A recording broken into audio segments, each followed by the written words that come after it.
This week we're all about E3, covering the major pre-show press conferences, the big news to come out of the show floor, and importantly, what we really liked, and really didn't like, from the Electronic Entertainment Expo. This is Player Attack.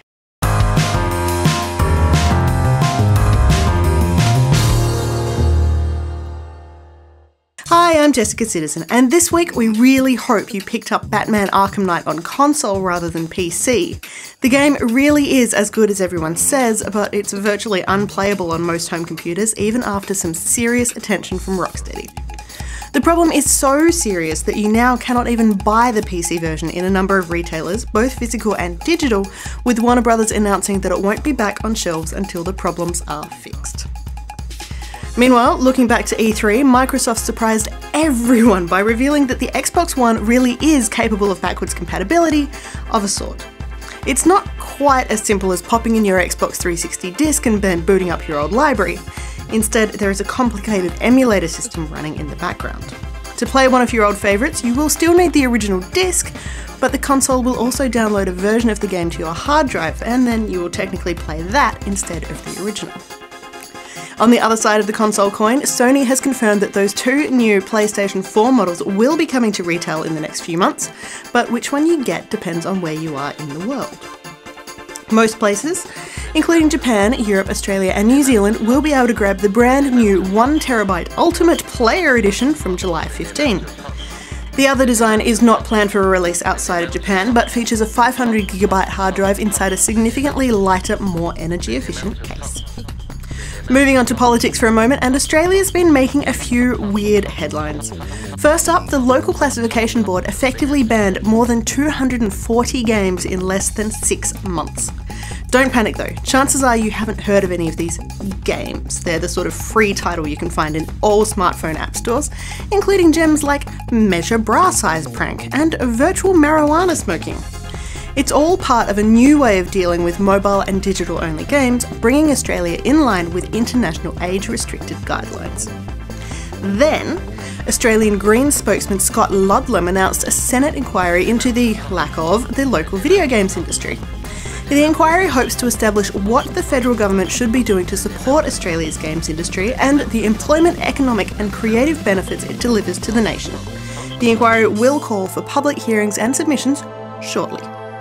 And if that wasn't enough, Liberal Democrat Senator David Leyonhjelm has launched his own Senate inquiry that also looks at video games from a very different perspective. The Libertarian is a firm believer in the right to make bad choices. So, putting it really simply, he thinks if you choose to play violent video games, you're not hurting anyone, and Australia could potentially make more money by selling them to you. Senator Leyonhjelm is also looking into marijuana, tobacco, alcohol, and bicycle helmets. In quick TV and film news, the Uncharted movie is reportedly directionless, again, as director Seth Gordon leaves the project just a year away from its scheduled cinematic release. Meanwhile, the Assassin's Creed movie is apparently trundling along pretty nicely, with French actress Ariane Labed now officially set to play a key role opposite Michael Fassbender when that one launches in December 2016. And on the small screen, popular Australian 1920s detective series Miss Fisher's Murder Mysteries is getting its own video game, as local developers Tin Man Games announce a choosable path adventure and visual novel tying into the series. Miss Fisher and the Deathly Maze is hitting PC, Mac, iOS and Android sometime next year. And finally this week, a bit of a look at Fallout 4. We all knew it was coming and we all knew it would be wonderful, but still, Bethesda's pre-E3 press conference was mind-blowing. We're not sure what we liked better, the fully customizable characters, the dynamic dialogue, the fact the dog can't die, or the very special edition that comes with its own real-world Pip-Boy that you can slot your smartphone into and wear on your wrist. To say pre-orders for that special edition sold like hotcakes would be an understatement, but Bethesda says they are considering releasing more copies into certain regions. However, there's a catch. The real-world Pip-Boy has been modelled after the in-game version, which means that it has some size restrictions. The shell comes with foam inserts, so you will be able to use your Samsung Galaxy 4 or 5 or your iPhone 4, 5 or 6 as standard. But if you're the sort of person lugging around an iPhone 6 Plus or another oversized phablet, chances are it won't fit. Sorry. Meanwhile, if you have an iPhone or iPad and too much time on your hands, then by all means jump right into Fallout Shelter, which is kinda like Tiny Tower or Little Computer People with a wasteland twist. If you're using Android hardware, sit tight, your copy is coming in a few months. But speaking of buying a copy of Fallout 4, one North American gamer has been frantically saving up for the game's inevitable reveal, and he's already shipped his life savings off to Bethesda in the form of more than 2,000 bottle caps. That represents more than 7 years of bottle cap hoarding, which he thinks ought to cover a copy of the game. Good news for Seth. His 5 kilos of bottle caps has indeed translated into a copy of the game, with Bethesda's Matt Grandstaff explaining he is being rewarded because he was the first person to try out his bargaining skill. For more information on any of these stories, or to keep up to date with the latest gaming news, head to playerattack.com. But for now, stick around, we've got plenty more still to come.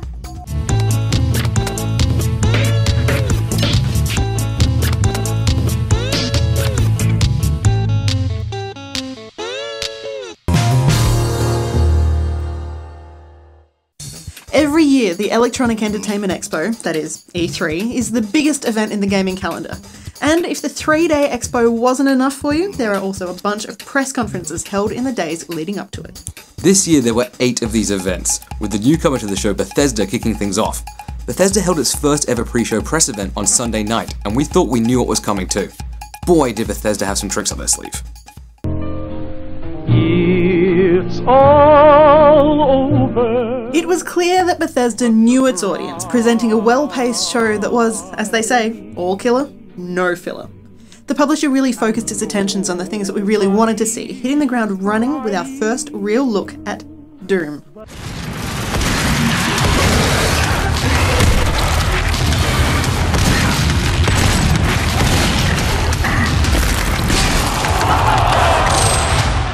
Now, Dishonored 2 was probably meant to be the night's big surprising reveal, but a technical issue the day before kinda took the wind out of those sails.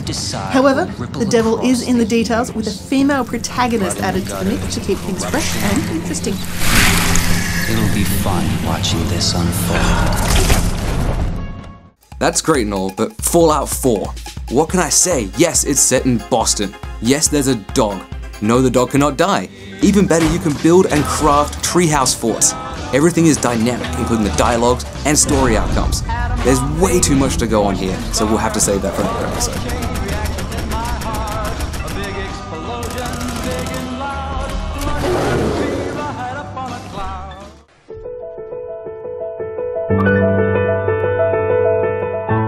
Halo 5 Guardians was the perfect "look what we've got" start to Monday's Xbox event, where they were all about the multiplayer. 24 players plus a bunch of AI-controlled enemies thrown together in some of the biggest maps we've ever seen in Halo. Again, there's a lot going on here, but with the game due out on October 27th exclusively for Xbox One, we'll check it out again a bit later. The Master Chief is called, but your passage is denied. That said, Microsoft's big bombshell of the morning wasn't any specific game. Instead, after years of telling us that it couldn't be done, it's now been revealed that backwards compatibility for Xbox One really is possible, so you'll be able to play selected Xbox 360 games right on your new console. There are official confirmations for both Dark Souls 3, a pretty neat little retro collection of Rareware games, and a decent look at Gears of War 4, but all eyes were on Moang, showing off an all-new way to play Minecraft.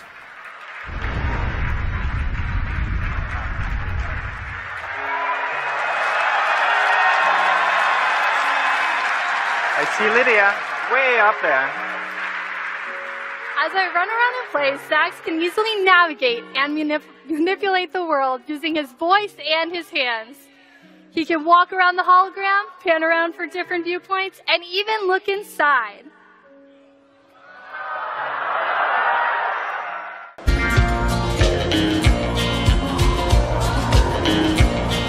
We were expecting EA's press event to be all about the sequels, and while there certainly were a few surprises, a lot of the show did focus on the latest installments from best-selling franchises. However, we do forgive them, because when those sequels are games like Star Wars Battlefront, you can really get away with a lot. The rebels have activated the uplink. Move on that position.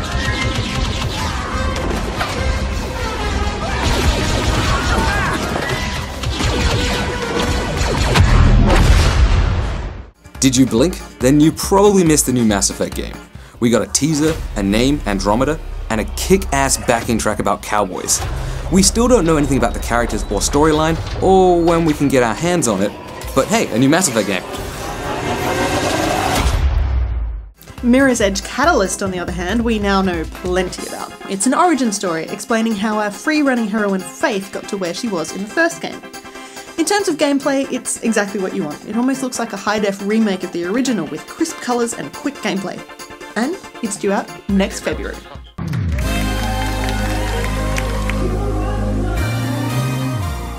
Every year it feels like someone needs to throw a musical act out on stage, even though they don't really fit the vibe of the show. Surprise! This year it was Ubisoft, with an awkward-looking Jason Derulo out there to pimp Just Dance 2016, which is due out in October.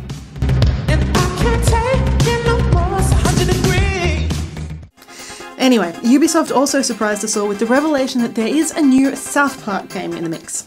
South Park, The Fractured But Whole, is a sequel to The Stick of Truth, with creators Matt Stone and Trey Parker saying even though they'd promised to never ever make another video game based on the cartoon, they had somehow learned how to make video games right at the end of The Stick of Truth, so they figured one more couldn't hurt. Act surprised again, as Assassin's Creed Syndicate was shown off in all its ye olde Britishy glory, even though the new footage didn't actually include anything, well, new. Also, the second equally important playable protagonist, Evie, was barely shown.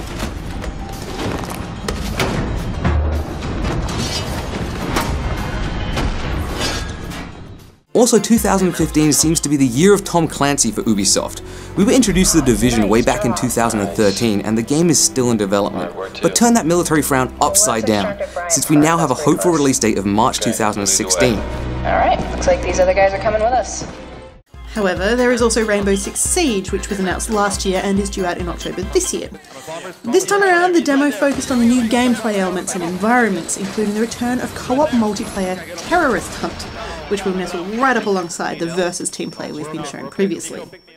And believe it or not, there is a third Tom Clancy game in the works as well, Ghost Recon Wildlands. It's an open-world cooperative shooter which at first glance you'd be forgiven for thinking was fun.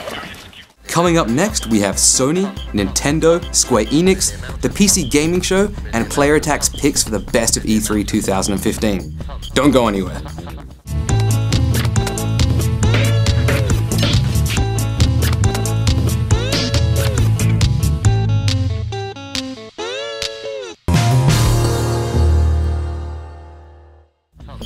Welcome back to the Player Attack recap of E3 2015. Moving right along, it's time to look at what Sony came up with this year and why so many people are saying that PlayStation won E3.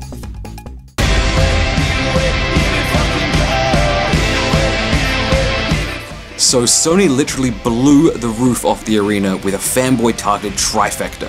First up was a game that I've pined for since it first majestically appeared in 2009.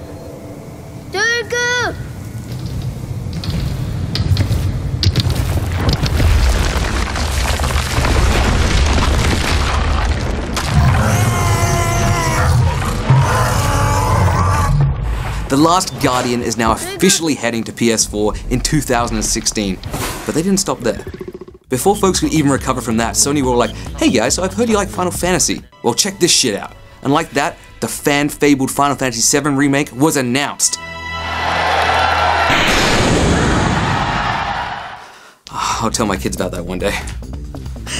And before anyone had a chance to dry their happy tears, the third and final card was played. Shenmue 3 is real, but it wasn't quite what we'd expected. Rather than being a big Sony first-party announcement, series creator Yu Suzuki announced that the eagerly anticipated sequel would be crowdfunded. No surprise, the Kickstarter website promptly fell over under the stress and the game was fully funded to the tune of $2 million with about 9 hours. Finishing things off, Sony then trotted out Call of Duty Black Ops 3, announcing content would be coming first to the PlayStation. After the previous bombshells though, this kind of faded into the background chatter about clouds and griffins. Oh yeah, Mario time! As in previous years, Nintendo's pre-show press event wasn't actually held in Los Angeles. Instead of bothering with a real-world demonstration, the hardware giant took the time to put together a special Nintendo Direct presentation, which meant they had a little more time to play with fun things like puppets. Nintendo 62, Nintendo 63, Nintendo 64. My puppet body is ready.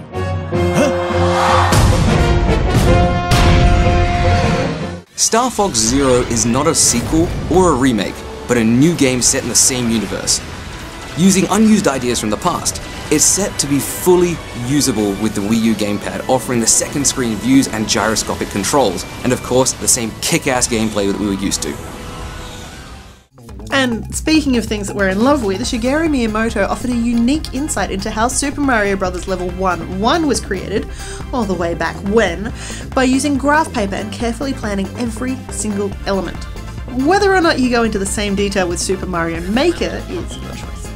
But the highlight for many may not come with a new game, but a new localization.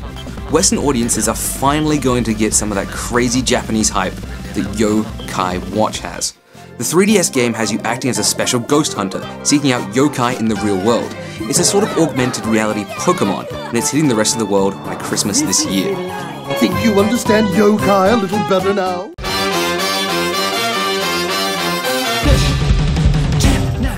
This wasn't the first time that Square Enix has put on a pre-show event, but it was the first time in a long time that the publisher has taken the stage.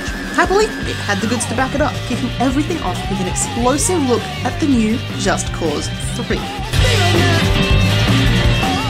Turns out action was a bit of a theme for this year's show. Rise of the Tomb Raider has Lara Croft looking even better than ever, with the team at Crystal Dynamics putting a lot of effort into the character as well as the environment, and it already looks like a decent sized jump from the 2013 reboot.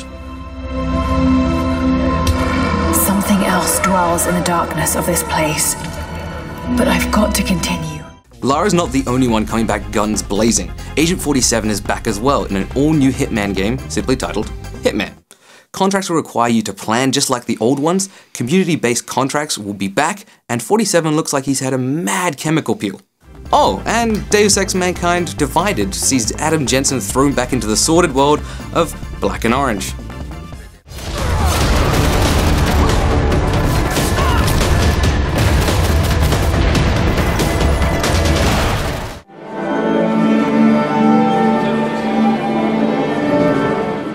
The PC gaming show was a new thing for E3 this year, and while it did have a few teething issues, it's certainly got some great potential.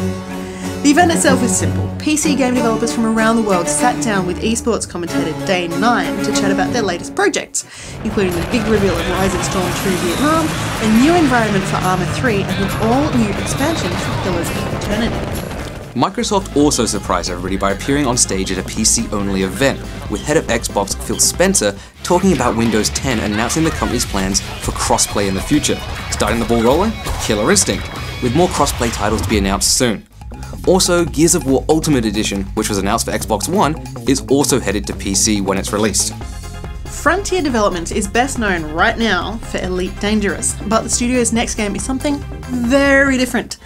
Planet Coaster, which looks like it might be the ideal throwback to the Roller Coaster Tycoon series. Blizzard also made one of its very rare E3 appearances to show off the new Diablo-themed content coming to Heroes of the Storm, and even more excitingly, a new episode in the StarCraft universe. Whispers of Oblivion is described as a mini-campaign of 3 missions bridging the gap between Heart of the Swarm and Legacy of the Void, and it is completely free for everybody, whether you've got any other StarCraft games in your library or not. And finishing up the lengthy 3-hour talk fest, Sean Murray from the Hello Games announced, yes, No Man's Sky is coming to PC, the same time as PS4. We still don't know when that is, but hey, get psyched!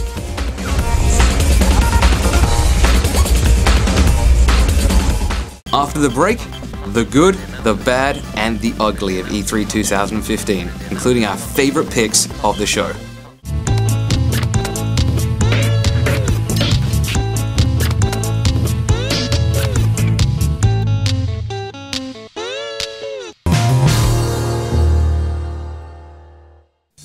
stayed in Australia this year and watched everything online via live streams and through the media coverage that was pouring out of the expo, while Johnny was actually in Los Angeles on the show floor, so we had two very different experiences. Guess we'll start things off by asking the question that everybody is asking: who won E3? I'm actually pretty torn because I thought Sony put on a really, really, really good show with some great titles. But at the same time, Bethesda knocked it out of the park with Doom and Fallout, even the Fallout little iOS game. It just, I don't know, I'm torn. Bethesda was actually my pick as winning the event. They put together such a slick little presentation where it was all the games that you care about. They skipped over the games that they care about but other people might not be so interested in, and they were then backed up on the show floor. And it was just, you know, we would have been happy with just one of Doom or Fallout or Dishonored, and instead we got all three. So the next one we probably talk about is favourite surprise/reveal. Unravel. I know it comes a little bit out of left field and nobody was expecting an indie game from EA, but this one, I don't know if it was the game itself, although that looks really quite adorable and amazing and really emotional and different and clever, but seriously, the presentation from Martin was just... He was so nervous and he was so excited about being able to... He was opening his heart to an audience of millions of people around the world, talking about Yanni and how excited he was. I really want to play it because if someone can feel that passionately about it, then I want to see what all of this is like. My pick, equally super cute, it's Last Guardian. Of course. I've wanted it for ages, everybody else has wanted it for ages. It's been through so much turmoil, people thought that it was gone, it came back, it was gone. But now it's there, we've got a trailer, we've got gameplay, it's Ico at their best, and the Griffin just looks fantastic. Not much really came out other than that little demo, and how the Griffin interacts with the world, and how you kind of call it to do things, but I'm psyched, I'm sold. That's everything you wanted it to be? Oh, and two feathers more.